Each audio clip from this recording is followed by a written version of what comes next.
Tema 10. Integración de todos los componentes que se han estado viendo a lo largo del curso en el funcionamiento celular por medio de las vías metabólicas.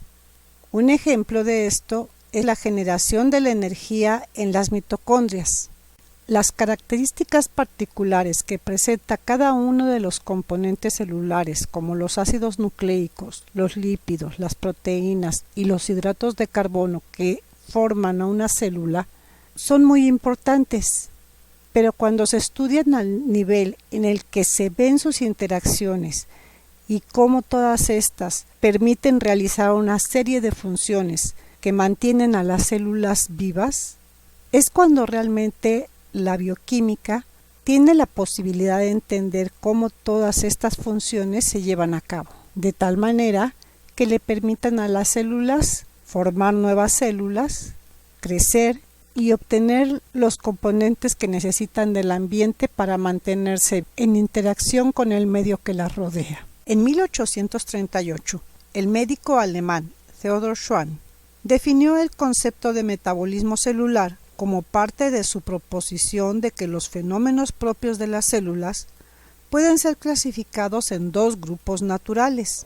Uno, aquellos que se relacionan con la combinación de las moléculas para formar una célula y que pueden denominarse los fenómenos plásticos.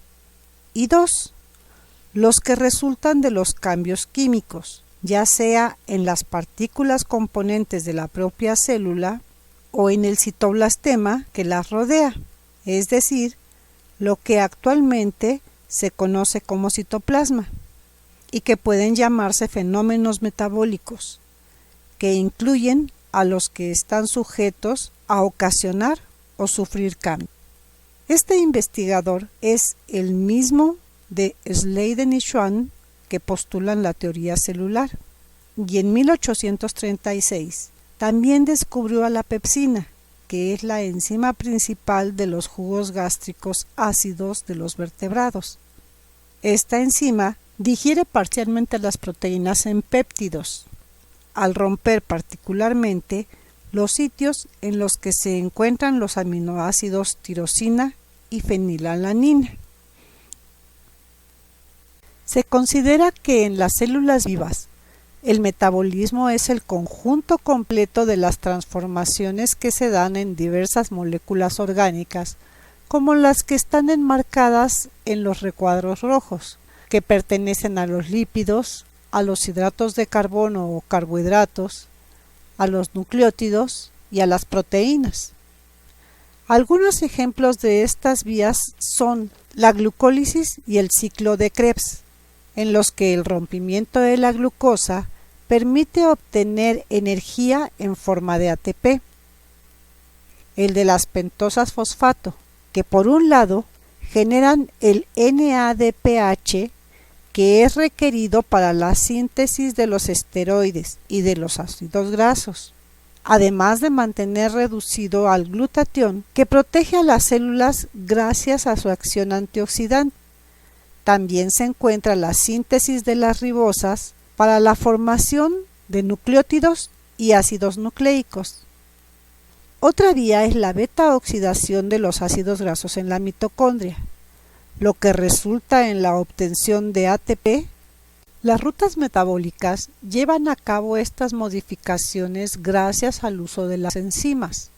Unas de estas vías son capaces de formar energía química a partir de la degradación de moléculas de nutrientes, y otras utilizan esa energía para sintetizar y unir a los componentes celulares.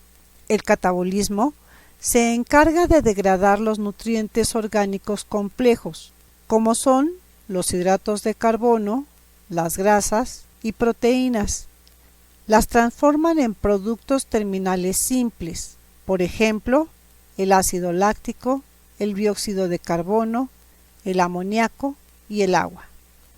Las rutas catabólicas también liberan energía, una parte de la cual se conserva cuando se forma el ATP, y también los transportadores de electrones reducidos, como el NADH, el NADPH y el FADH2, El resto de la energía se disipa en forma de calor. En el caso del anabolismo, también llamado biosíntesis, los precursores simples como los aminoácidos, los azúcares, los ácidos grasos y las bases nitrogenadas se integran en moléculas mucho mayores y más complejas, entre las que se incluyen los lípidos, los polisacáridos, proteínas y ácidos nucleicos. Las reacciones anabólicas requieren un aporte de energía proveniente de la ruptura enzimática del enlace de alta energía del ATP y el poder reductor del NADH, NADPH y FADH2. El catabolismo y el anabolismo, que son ramificados, se complementan con el anfibolismo, que es cíclico. Se considera que el catabolismo es el conjunto de procesos de degradación de sustancias como los azúcares, los lípidos y los aminoácidos, de las que se obtienen otras moléculas más simples, que convergen en el acetato, que es el precursor de la acetilcoenzima A, con el que se inicia el anfibolismo. Son estas moléculas más sencillas las que en el anabolismo, que es divergente, se utilizan como precursores en los procesos de síntesis de diversas sustancias complejas, por ejemplo, las hormonas esteroideas, los ácidos biliares y los fosfolípidos. Se considera que en los organismos aeróbicos, el ciclo de Krebs es una vía anfibólica que sirve tanto en el catabolismo como en el anabolismo, además de su papel en el metabolismo oxidativo de los carbohidratos, ácidos grasos y aminoácidos, y también aporta precursores para múltiples vías de biosíntesis. El estudio de los diferentes componentes celulares ha permitido conocer, relacionar y construir este mapa metabólico, en el que se puede observar que una molécula, por ejemplo, la acetilcoenzima A, participa en una gran variedad de rutas metabólicas como son el ciclo de Krebs, la beta-oxidación de los ácidos grasos, la biosíntesis de los aminoácidos y de los ácidos grasos, la gluconeogénesis o la síntesis de acetilcolina. Y aunque la cantidad de reacciones en las células es muy grande, también se sabe que todas tienen comunes denominadores, como son la existencia y participación de moléculas con capacidad de oxidarse o reducirse. En general, las enzimas permiten catalizar las reacciones y el uso de moléculas con energía química. Aquí vale la pena hacer referencia a la definición de la energía, que es la capacidad de hacer trabajo. A pesar de que esta es una definición muy sencilla, el estudio de la energía y los cambios que ésta tiene en todo el universo han mantenido a muchas generaciones de investigadores ocupadas en este tema. Esto se debe a que la energía se puede manifestar de muchas formas. Por ejemplo, la luz es una forma de energía, así como el calor, la electricidad y también los alimentos que todos los organismos ingieren. Ya desde hace tiempo se acepta que la energía no se crea ni se destruye. Esto tiene que ver con la primera ley de la termodinámica y significa que a través de toda la historia del universo, la energía siempre se ha mantenido a un nivel constante. En otras palabras, a pesar de que en nuestro universo han sucedido y suceden cosas constantemente, la cantidad de energía nunca ha cambiado ni cambiará en el futuro. Por otro lado, en el universo, ningún proceso existiría si no hubiera un aporte energético para que éste suceda. Pero como la primera ley de la termodinámica dice que la energía siempre tiene un valor constante, cualquier proceso o reacción que ocurra necesariamente incluye un cambio de energía. Es decir, la energía puede cambiar de forma, pero nunca se va a crear o destruir, y por lo tanto, todas las reacciones que ocurren en las células siguen el mandato de la primera ley de la termodinámica.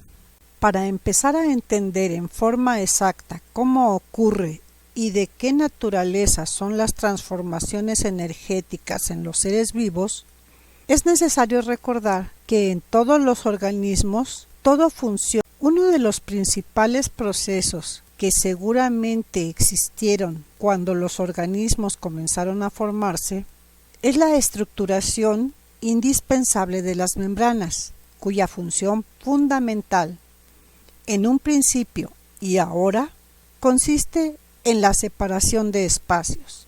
Por ejemplo, separar un contenido interno definido de una fase externa.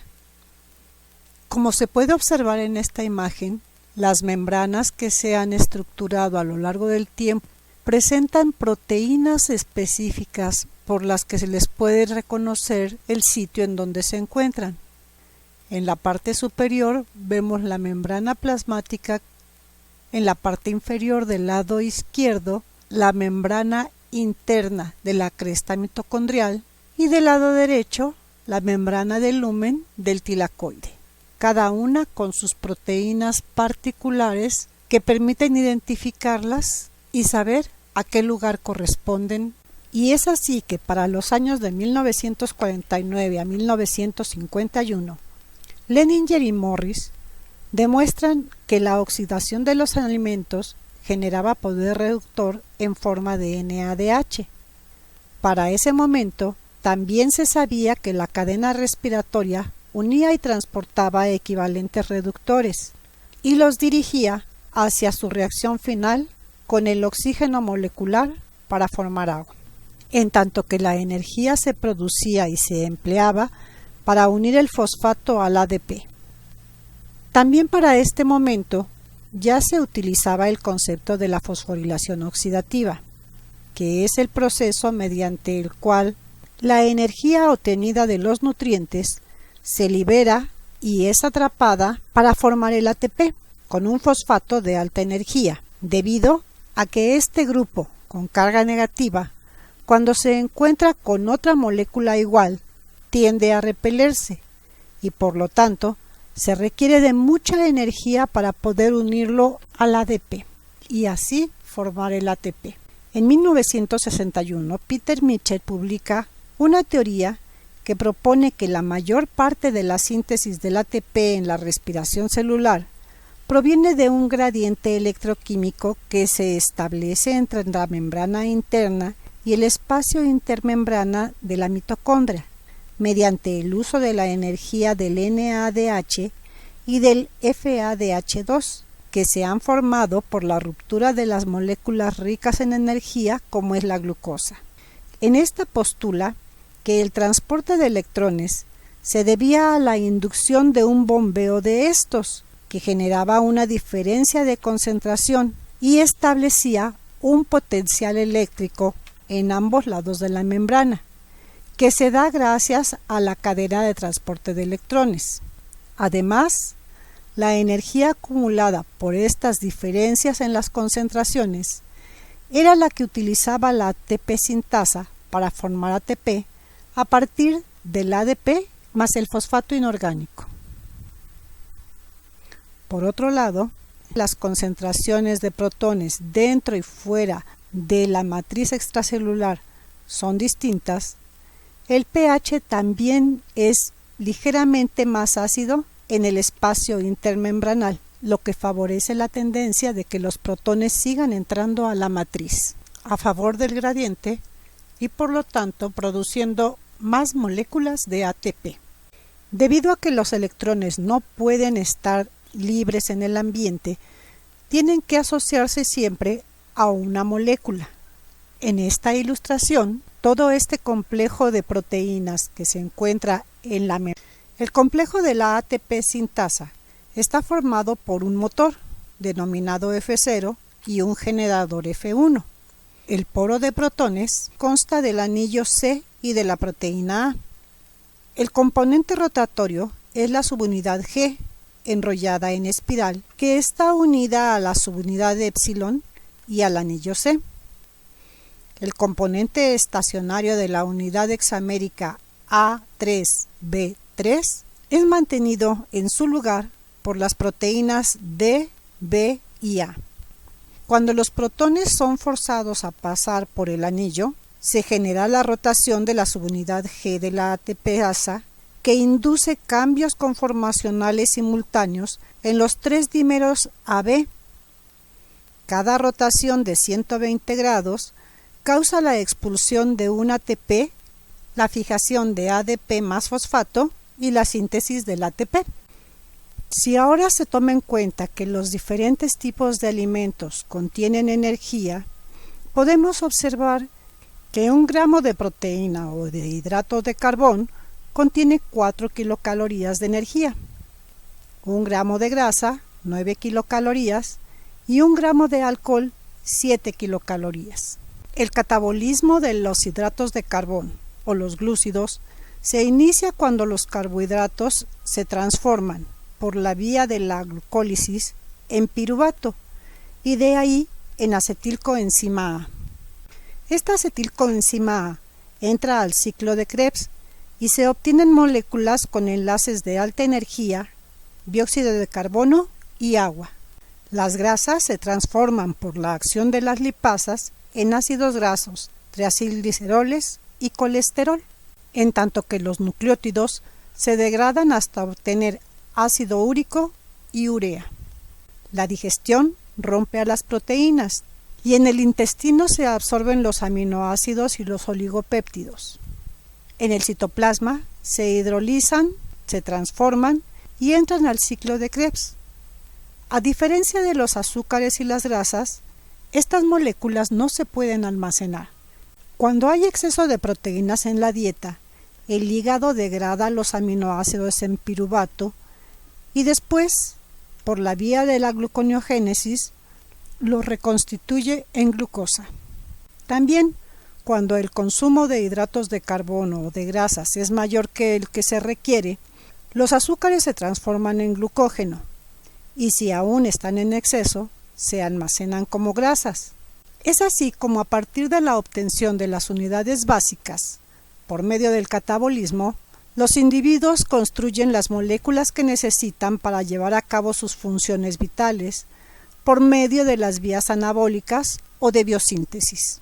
Además, en todos los organismos vivos, no importa su grado de desarrollo o complejidad, se encuentran mecanismos moleculares muy similares, no solo en cuanto a la bioenergética se refiere, sino en cualquier otro fenómeno, como puede ser la síntesis de proteínas, la duplicación del material genético, los procesos de regulación metabólica, etc. El ATP es probablemente uno de los mejores ejemplos de la similitud molecular en todos los organismos vivos. La misma molécula es la única forma de energía que todos ellos pueden utilizar, desde las bacterias más primitivas hasta los humanos, solo se utiliza el ATP. Esta molécula permitió a Francis Crick, el coautor del descubrimiento de los ácidos nucleicos, escribir un libro intitulado La hipótesis asombrosa, en donde dice: usted, sus alegrías y sufrimientos, sus recuerdos y ambiciones, su sentido de identidad personal y su libre albedrío, son de hecho no más que el comportamiento de un vasto conjunto de células nerviosas y sus moléculas asociadas. Y recuerden que todos estos procesos se iniciaron con el origen del universo, que cada elemento del que estamos tratando está en su organismo y que formó parte de las estrellas, por lo que las frases de Carl Sagan sobre que somos polvo de estrellas que viven en un pequeño punto azul siguen tan vigentes como el día en que las pronunció.